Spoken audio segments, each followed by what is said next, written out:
வணக்கம். பரங்கிப்பட்ட ருஷிகேஷ் பேசுகிறேன். இன்றைக்கி ஸ்டாலின் மகளிர் உரிமை திட்டம், அந்த திட்டம், இந்த திட்டம்னு செஞ்சு இப்போ இலவச பேருந்து மகளிருக்கு இதெல்லாம் உங்களுக்கு ஓட்டை கொடுக்காது.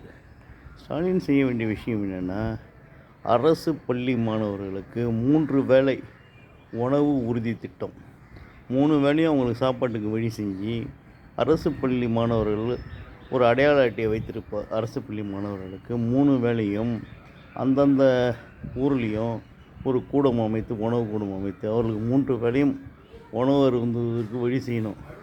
இதை செஞ்சாருன்னா ஸ்டாலினுக்கு பேர் புகழும் கிடைக்கும். அது கலைஞர் பேர்லேயே அந்த திட்டத்தை கொண்டு வரலாம். கலைஞர்ன்றதை விட முத்தமிழறிஞர் கருணாநிதி, தமிழ்நாட்டின் தந்தை கருணாநிதி என்ற மாதிரி பேரில் சுட்டி அந்த திட்டத்துக்கு பேர் வைக்கணும். இதை செய்யணும். இதை செஞ்சாருன்னா ஸ்டாலினுக்கு மரியாதை. படிப்புலாம் முக்கியம்னு சொல்லக்கூடிய ஸ்டாலின் படிக்கும் மாணவர்களுக்கு 3 வேளை உணவுக்கு வழி செய்யணும். நன்றி, வணக்கம்.